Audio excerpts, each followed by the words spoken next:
This video is brought to you by John Robson Guitar Tuition. If you enjoy the content, please consider supporting the channel by enrolling on a course, purchasing some guitar lessons or a t-shirt, or you can join my Patreon. Now, on with the show.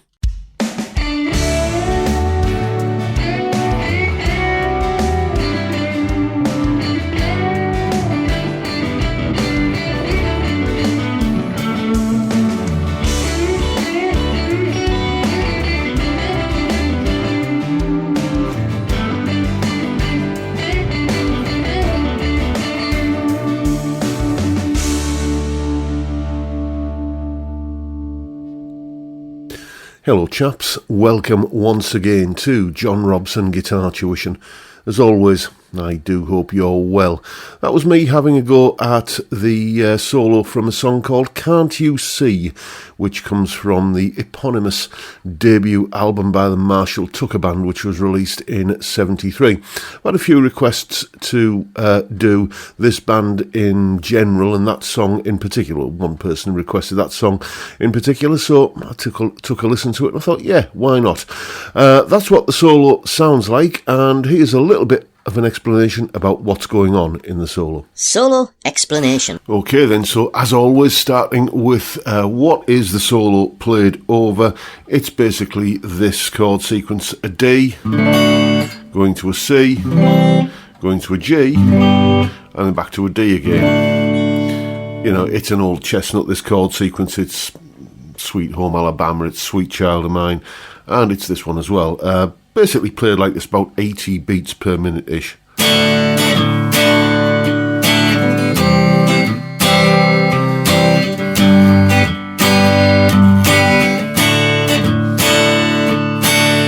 And then through it all again. Because we are in the key of G, we're basically using the chords of G, C and D here, but we're focusing on the D. That's more the sort of tonality of what we're doing here. D is the 5 chord in the key of G, and that means that we are in the D mixolydian mode. Not that that really affects what's played over the solo, or in the solo really, because what's happening here is basically it's a good illustration of the fact that just because you're in the key of G doesn't mean you play over it as though you're in G. We're playing to the D major tonality here, so this is something I go through with all of my students. You know, kind of listen for the chord which gives it its sense of resolution, its sense of tonality, its musical centre of gravity, if you like, and that in this case is the D major chord rather than the G major chord. As I say, we're in the key of G, but the tonality is D. So what you do is you find the pentatonic scale which matches that tonality, and all of this solo, every single note of it, no exceptions, comes from the D major pentatonic,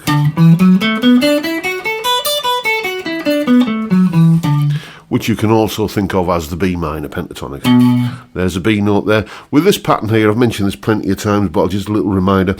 With this pattern here, this note tells you the minor name of the scale. This note tells you the major name of the scale. So we basically place the little finger on the D note, and that gives us our D major pentatonic. And all of the licks, every single lick in this solo comes from sort of the middle to top of that scale pattern, like that. So we start with this lick,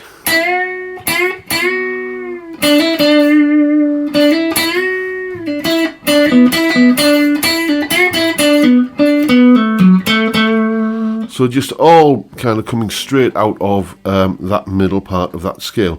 So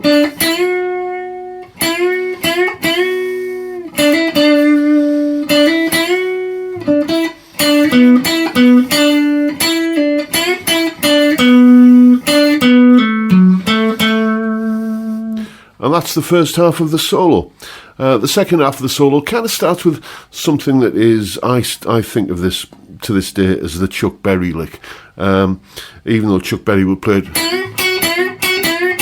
and put that note there on top, this is the note we're playing on top here, and we're starting on that note. like that. Now, I will admit that I've taken a little bit of a liberty tabbing this out. that last part of that kind of section there, when you listen closely, you can tell kind of that's what he's aiming to play, but it's like he misses the note. It's like, you know, maybe his fingers were cold or something, I don't know. But, you know, you can hear that there's some kind of fluffed notes there. But I love the fact that they just left them in, because it was a kind of, it captured the spirit of the performance, and it's honest. So I was trying to kind of recreate the mistake, and I just thought, no, I'll play what I'm guessing he intended. So,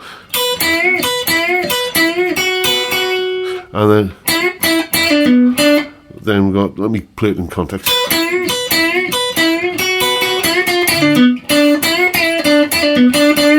And again, you see just more of that kind of stuff noodling around in the middle position of that pentatonic pattern. And that's kind of taking us to the home straight now, where we get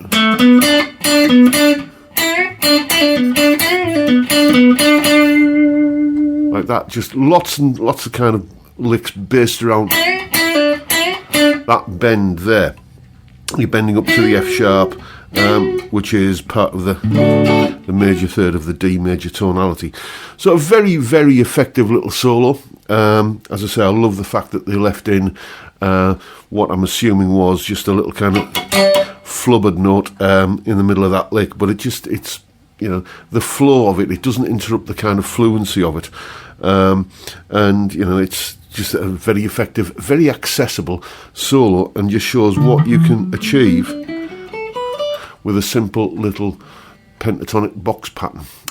So there you go. Now you know what's going on. Go away and have some fun with it. And as always, you'll find a full tab for the solo in both Guitar Pro and PDF formats, along with a clip of me playing it, that explanation you've just seen there, and a jam track to play along with yourself. All of that is up on my Patreon page. There's the address, link in the description. $3 or £2.50 a month gets you access to all of these additional resources that go along with these YouTube videos. A massive, massive thank you, as always, to everyone who supports me in that or any of the other ways, all of which are also linked down in the description. And that is pretty much it for today, folks. Hope you've enjoyed the video, found it informative and entertaining in some small way, and if that's the case, please hit the subscribe button and the notification bell if you haven't already done so. Why not drop me a like while you're at it? Don't forget, as always, the live stream every Friday, 5 PM UK time, where we sit and have a beer for an hour or thereabouts and talk about music and guitars. What a great way to kick off the weekend. I'd love to see you there if you can make it. But for now, I'll bid you all a good day and say thank you so much for watching. Thank you for your time. Look after yourselves, folks. Stay well, stay safe, and above all, stay sane. Bye for now.